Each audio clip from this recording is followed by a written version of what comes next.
Yeah, it's okay. I guess I can talk without my slides. Yeah.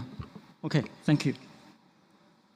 So as we all know that the most recent milestone in AI is large language models represented by ChatGPT and its different variants.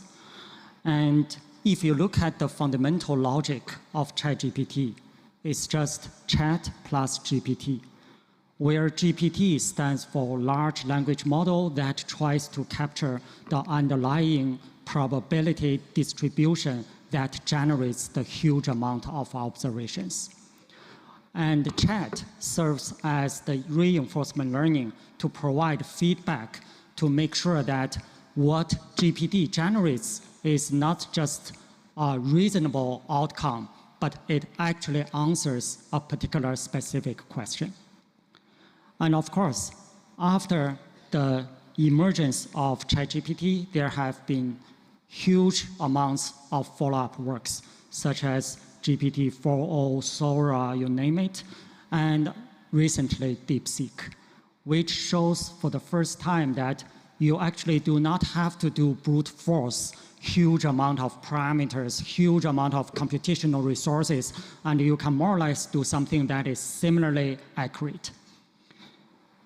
And nowadays, large language models have been applied in almost every single domain that you can name. But if you try to categorize the applications, you can see that they mainly follow in 4 different groups. The first one is the direct use of ChatGPT or large language models by doing prompt engineering. The second one is to use ChatGPT or LLM as the foundation model, level 0 model, and then use domain-specific data set to fine-tune the model so that you can have a domain-specific model. And the third application domain is to do knowledge distillation, where you try to do student and teacher type of learning to make a much lighter model to equalize the much more complex model. And the fourth category is, to me, the deepest application, where instead of using any existing large language model, you train something from scratch by following the similar logic. So for the rest of my talk, I'm going to introduce 3 different directions of my group's research that follow or fall into some of these different categories. And the logic I'm following is from single modality to multi-modality, which is the same development direction of large language models. So let me start from the single modality case. But instead of doing NLP-based modality, here I'm doing imaging-based modality, where we have been working on AI-based solutions for CT data analysis and diagnostics. We started working on CT ever since the beginning of pandemic. At that time, we proposed the first fully automatic segmentation and quantification AI algorithm for detecting lesions from the CT scan of COVID-19 patients. And that work became one of the 12 pieces of works in the first special issue on COVID, at that time published by IEEE Transactions on Medical Imaging. And at the post-pandemic era, we set out to study the invisible lesion detection problem, where I call it seeing the unseen. So basically, we studied the survivors who used to be in the ICUs. And 3 or 6 months later, their CT scan seems to be completely recovered, but they self-reported a lot of abnormalities and uncomfortableness. So what we detected is, through our AI algorithm, we removed all the blood vessel and the trachea from the lung, and then we locally enhance the signal, and we can suddenly see some visually invisible lesions. And then we quantitatively correlate these lesions with the clinical matrix and we see very high correlation. But after these two pieces of work, I thought about a more fundamental question in CT, where we all know that CT has a lot of radiation and people cannot often take it. And when you take it, you prefer to take low-dose CT because radiation level is lower. But low-dose CT has a lot of noise that prevents radiologists from detecting the diseases or substructures. So there have been numerous denoising methods for CT scans. And almost all of them are based on the assumption that there is an underlying noise pattern, such as a Poisson distribution or white Gaussian noise, and so on and so forth. So what they did is just estimating the parameter. So I asked myself a question: does this assumption hold? And in order to validate this, we collected a huge data set containing more than 100 million CT images, covering abdominal CT, chest CT, brain CT, colon CT, animal CT, macro CT, and all different modalities. If this assumption holds, what you are expected to see should be these modalities should all spread all over the space. But that is not the case. What you actually saw is they tend to group into specific clusters. And therefore, the fundamental assumption for almost all the existing CT denoising technologies are fundamentally wrong. And motivated by this, we developed the first foundation model for CT denoising. And our idea is to, instead of learning clean image, we try to learn the noise in the CT scans. So we specifically built large language model to iteratively learn the noise in CT scans. And without getting into technical details, let me just show you some of our results. So in the top panel, you cannot see the laser. So the first column is the low-dose CT, which contains a lot of noise. The last column is the extremely high-dose CT, which can be considered as ground truth. The second to sixth column are the denoising performance of SOTA methods that have been published on Nature family journals, as well as the commercial software by GE and Siemens. And the second last column is our denoising results. And you can see, visually speaking, it's very similar to high-dose CT already. And in terms of quantitative results, in terms of structure similarity as well as peak signal-to-noise ratio, we are way better than all the SOTA methods. And once we deploy this into the clinical settings, on the first column of pie charts are the diagnosis success rate on the original CT by clinicians, where red means the clinicians can see the lesions or substructures, and blue means that they cannot see. So in terms of health people as well as patients, you can see that the success rate on the original CT is very low. In contrast, on the right pie charts, you can see the success rate on our denoised CT, which is much better improved. And more interestingly, if you look at the heat map on the left, the redder the better. Our denoised CT on low-dose CT scan has even higher success rate on the high-dose CT, which means our technology can be used to lower the bar for CT dose and can improve the resolution and the accuracy of CT from low dose to high dose accuracy. And this foundation model can actually enable us to reconduct any existing CT study. And here I'm showing you two examples. The first one is on artery and vein segmentation, which itself is a very challenging task. So we developed, based on our denoising foundation model, a brand new artery and vein segmentation algorithm. And our idea is based on two facts. Number one, the inter-slice discontinuity is much higher than the intra-slice discontinuity.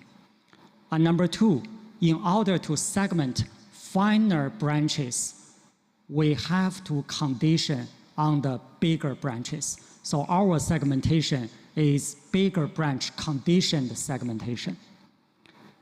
So here you can see the head-to-head comparison of our method with all the SOTA methods. The last bars are our methods. So in terms of dice on different data sets over artery and vein segmentation, we are way better than all the SOTA methods. And here are some visualization effects, where the first four columns are the SOTA methods segmentation. The last column is the ground truth manual segmentation, and the second last column is our AI model segmentation. And the second application I want to show you is on pulmonary embolism detection, PE. As you know that in the traditional clinical settings, PE can only be detected by CT-PA, but this has caused a lot of unnecessary death, because once a patient is sent into emergency, then the patient will be first done regular CT, but regular CT cannot detect PE. Only when the patient is highly suspicious to have PE, he or she will be taken CT-PA. And this takes several hours, even to days. And 93% of the death happens during this waiting time. Since we have extremely powerful AI methods for CT, I asked the question, can we detect PE based on regular CT? And therefore, we recently proposed this AI algorithm where the fundamental idea, I call it hide and seek. And that means we know that PE clot exists in artery but not in vein. However, during my training, I artificially embed some of the PE clots in vein to confuse my AI model. So from the training, my AI model can see clots in both artery and vein.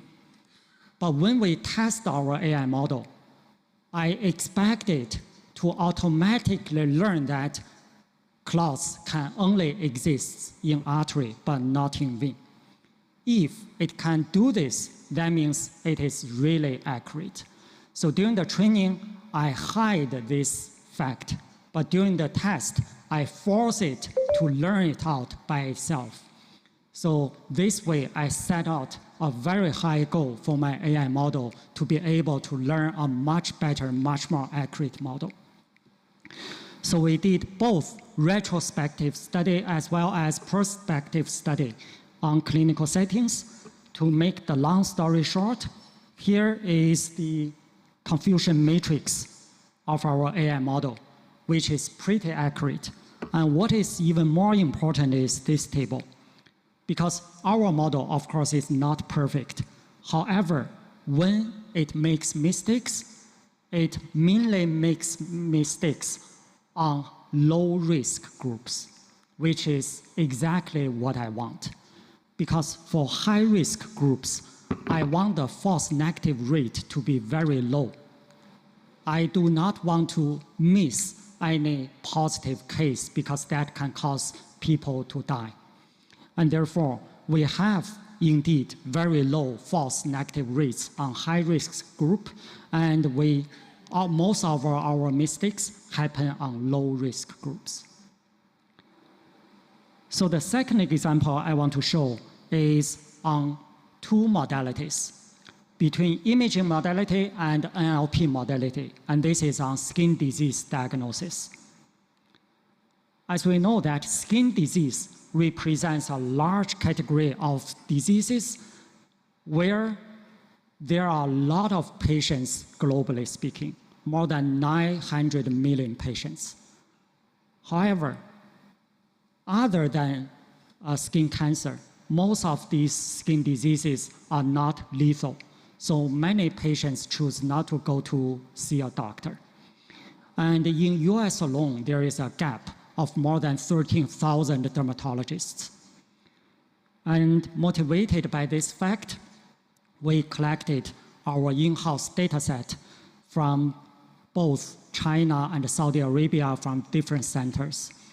And we trained the first multimodality large language model for skin disease diagnostics.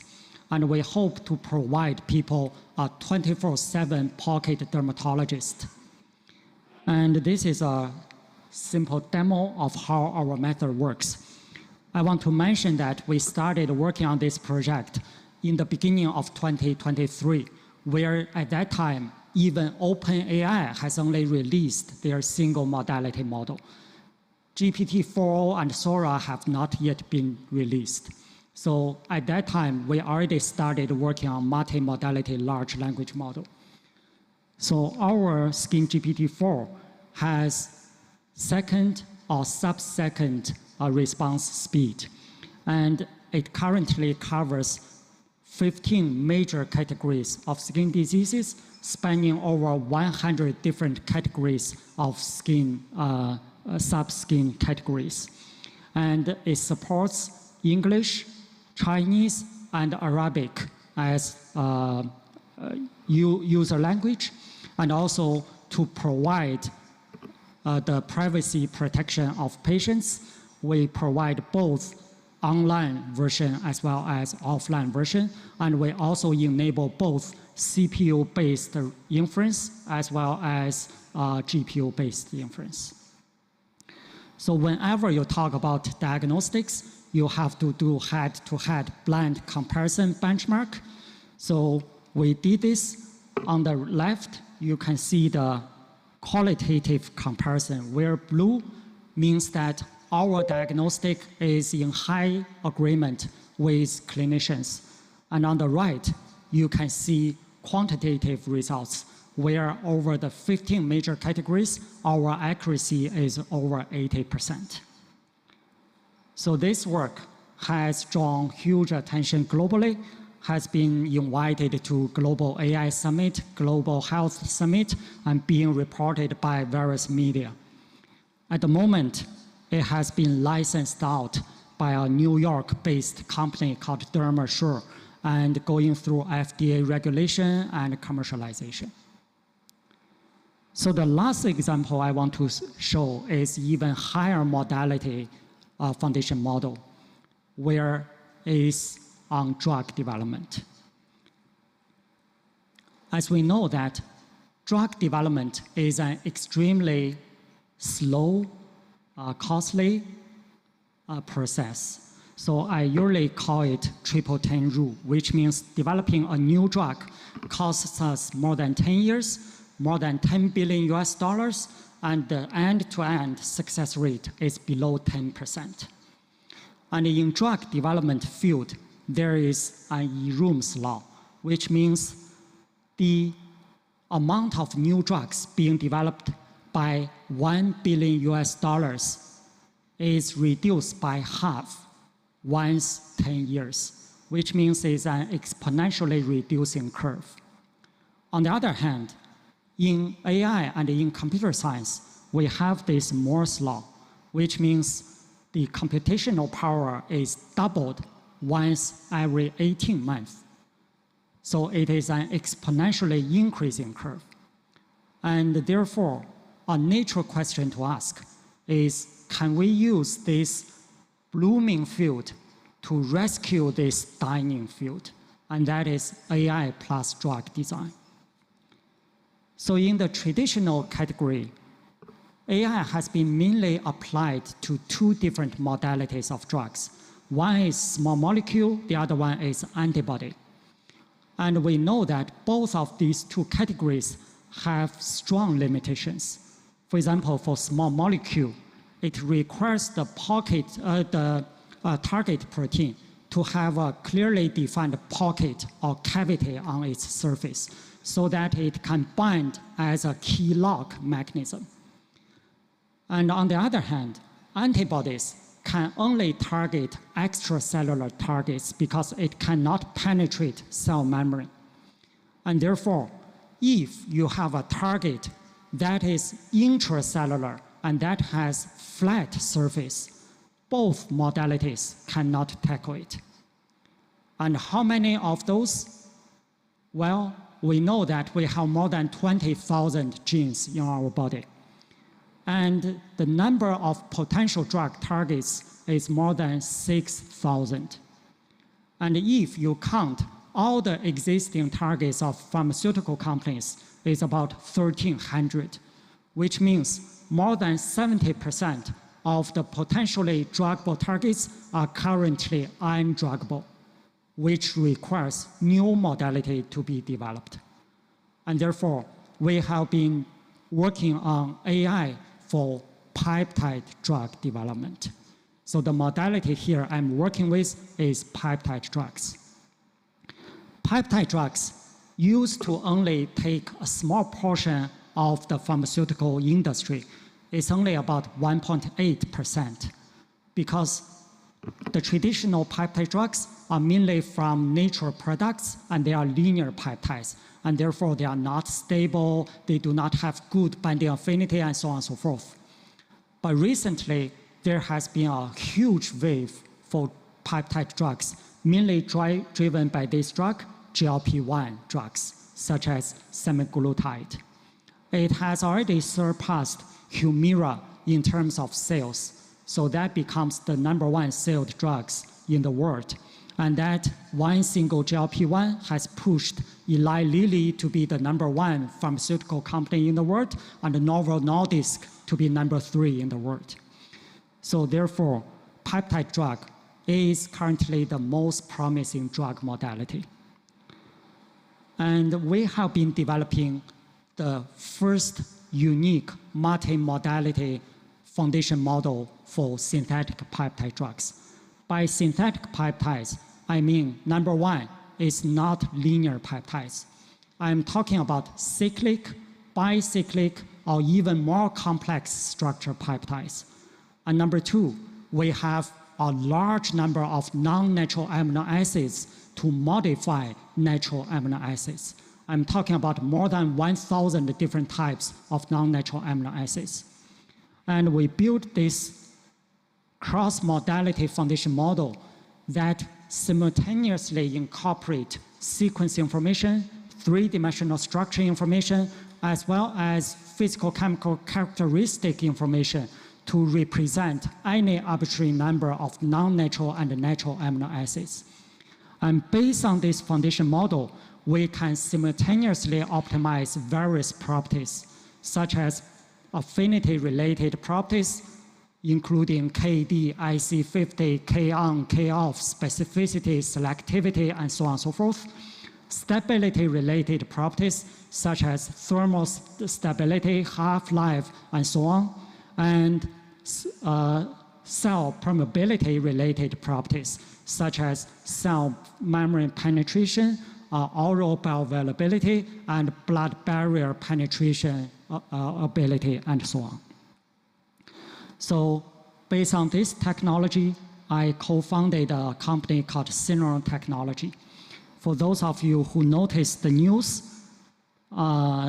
in March this year, our company actually signed a milestone collaboration agreement with AstraZeneca with upfront payment of $75 million and a total deal size of $3.4 billion. At that time, this is the largest collaboration agreement between Chinese pharmaceutical company and big pharma MNC. At that time, this is the largest deal in history. And let me quickly show you one of our in-house program. This is a pan-cancer target.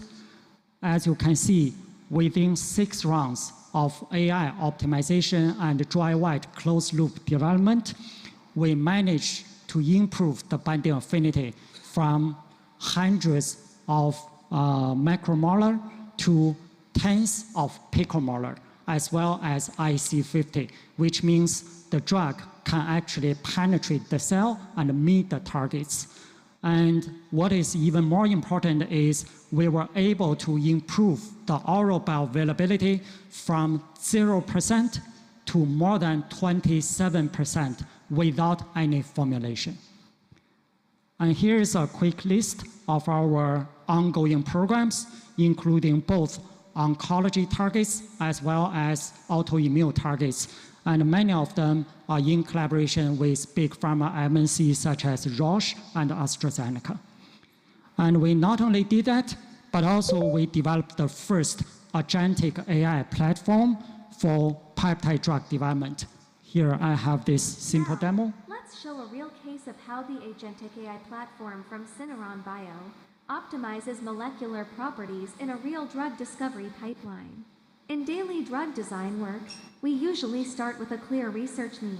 The chief medicinal chemist will understand this need and turn it into clear design goals and constraints. For example, in this case, our goal is to improve the binding basically of a is a multi-agent system that automatically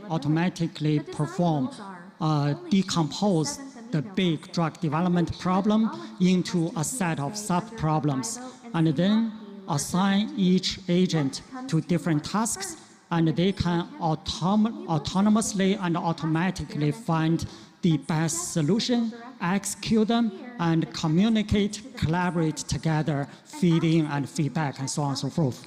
The video takes about 2 minutes, but I see I'm already running over time. So finally, I would like to thank my groups all over the world, including in US, in China, in Saudi Arabia, in Hong Kong, Singapore, and so on. And I would like to thank you all for your attention. I'll be more than happy to take any questions.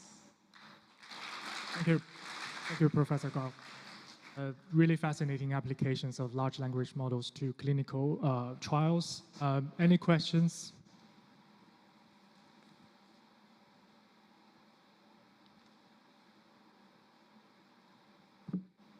Thank you for your great presentation, Professor Gao. My question is about applying large language model to physiological signal like EEG or ECG. Do you think this is a valuable research direction for understanding the time series states? Yeah, I think that's not only a viable direction, but a lot of work has already been done in that direction. Because naturally, you can do, because when we talk about large language models, the most successful and direct application data modality is number one, NLP, natural language processing, number two, computer vision. And EEG can be represented in both representations if you wish. So the simple answer is you can readily and immediately apply the trained large language models to this application by formulating your data into either of these two data structures. Yeah, okay, thank you for your insights. Thank you very much. One more question. And there.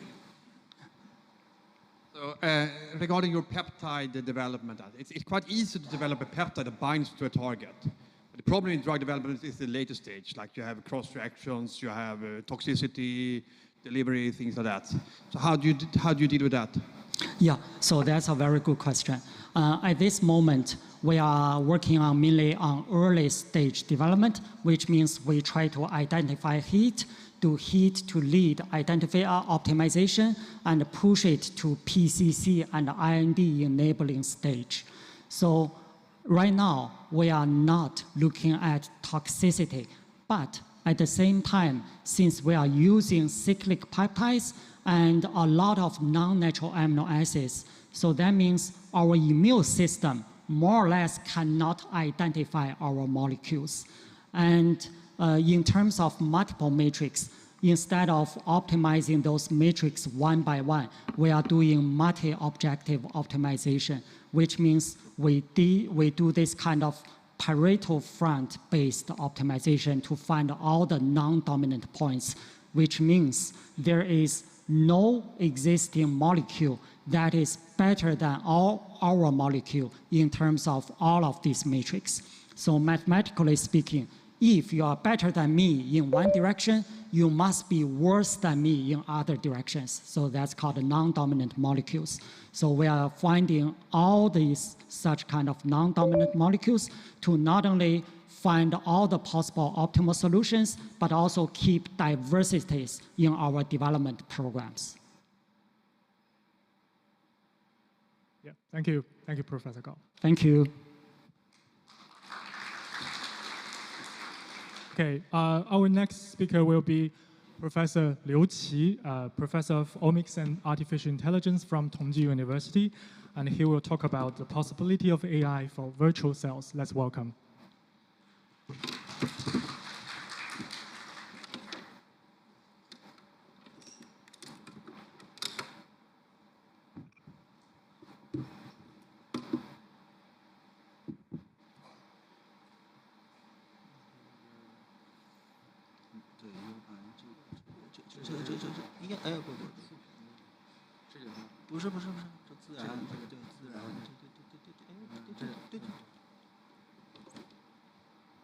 这个是 pointer 是吧？对，这个就直接点这个 OK，然后这个上下页是吧？上下页它用不了，你就是上下页你就点那个就行。可以放了。